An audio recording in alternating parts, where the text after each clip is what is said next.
Hey guys, this is Mythos Gamer here. Welcome back for our second turn of our second game. From here on out, I'm going to start filming everything with more still shots, kind of like we used toward the end of the last video. So please let me know what you think in the comments. If you like this better than what I was doing before, hopefully we'll have less camera shaking and you'll have a better view as far as what's going on. For this turn, our first player will be Carolyn Fern. During her upkeep phase, Jenny Barnes is going to gain $1 from her trust fund ability. Now moving on to our movement phase. Carolyn's an independent square right now, with a movement of 3. She has multiple weapons that she really doesn't need. Ashcan has almost no weapons, and he's taking a lot of sanity damage. So we need to try to get them together so that she can heal him up a little bit and he can gain her weapons. She's going to go ahead and move 1 to downtown, 1 to East Town, and then to Hibbs Roadhouse to grab that clue token while she waits for Ashcan to head her direction. Now for Jenny's movement. She's not far from the zombie. We don't want that running into Ashcan because he's so weak right now with sanity. If he failed the horror check, it might make him go insane and head to the asylum. So we're going to have Jenny try to head to the zombie and cut it off and kill it before it makes a move.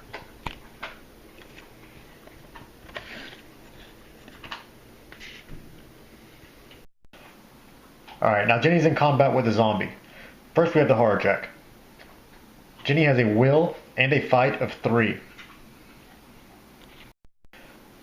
The zombie has a -1 modifier for both horror check and combat check. Jenny needs to roll 2 dice for a horror check. And she got a success. She's going to use her Sword of Glory to give her +6 to combat.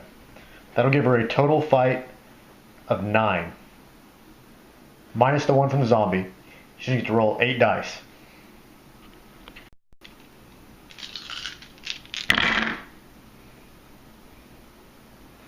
She got a few successes, so the zombie goes down.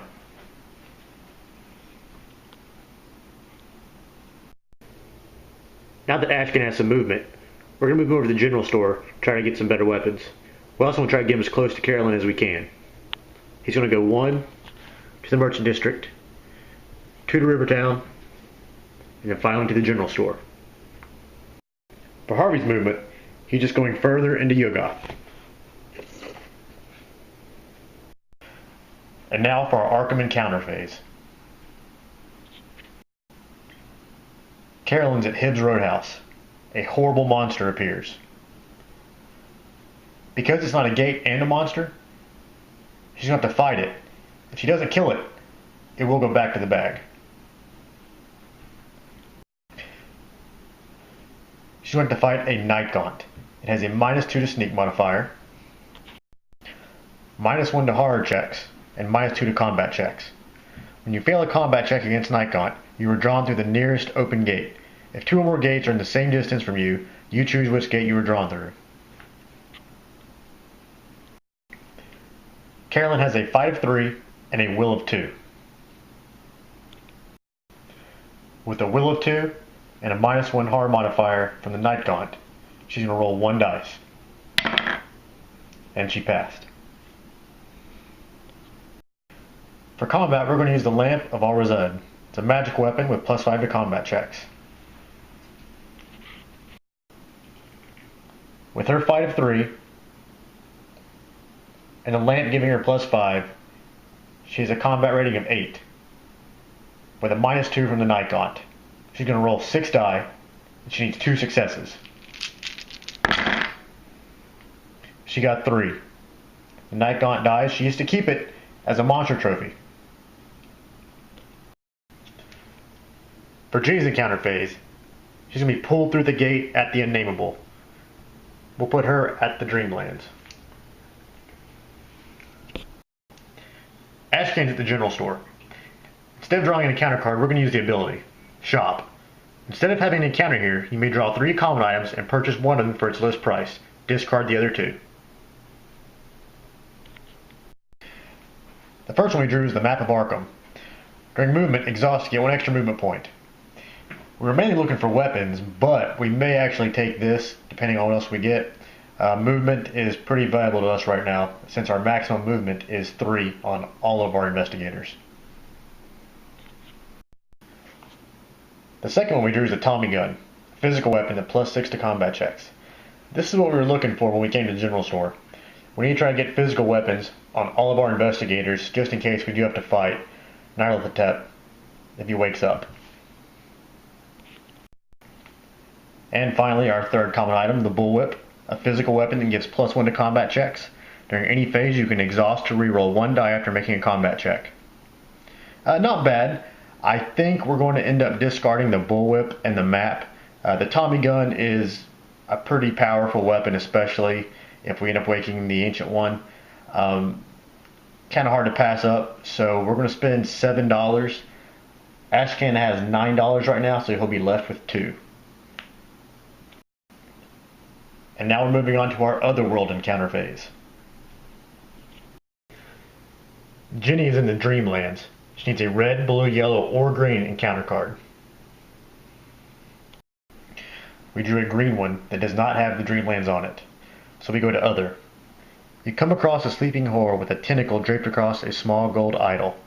Silence is of the essence as you attempt to gently ease the idol out from under the creature's pseudopod. Make a sneak -1 check. If you pass, gain $3. If you fail, lose 2 stamina. This one sounds kind of familiar. I think we had this our last game.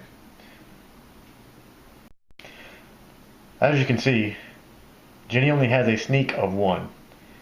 So she gets 0 dice to attempt this check. We could use a clue token to add a dice and hopefully succeed. But we have so few clue tokens, it's probably better right now we just take the 2 stamina damage. Next, we have Harvey Walters and Yuggoth. We need a blue or yellow Otherworld encounter card. The first one we drew is red. The second one is a green one. Finally, we drew a yellow one, and it has Yuggoth on it.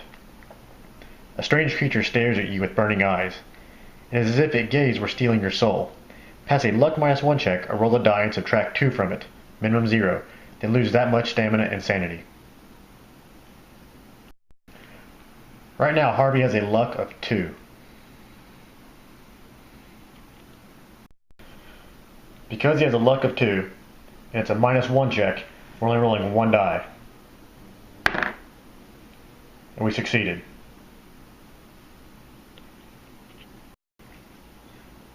And now we're moving on to our Mythos phase. For our Mythos card, it says we have a gate appearing at the graveyard. For our gate, we drew the Great Hall of Seleno. Has a -1 to close modifier. Unfortunately, the graveyard had a clue token. Not anymore. The monster we drew for the graveyard is the Cultist.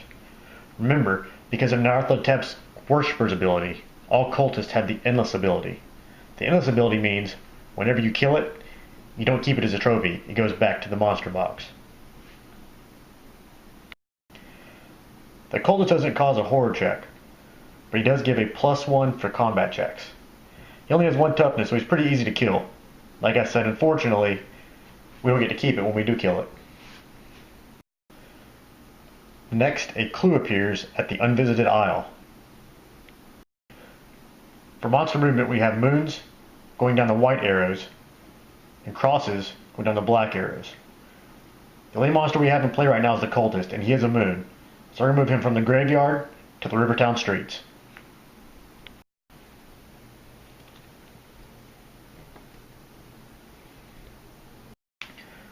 With the new gate opening up, we add a 3rd Doom token to our Doom track. And finally, the text of the Mythos card. Family found butchered. The terror level increases by 1 in light of this tragic news. Our terror level has gone up to 1, and we're going to have to lose an ally. We drew Professor Armitage. he is permanently gone for the rest of the game.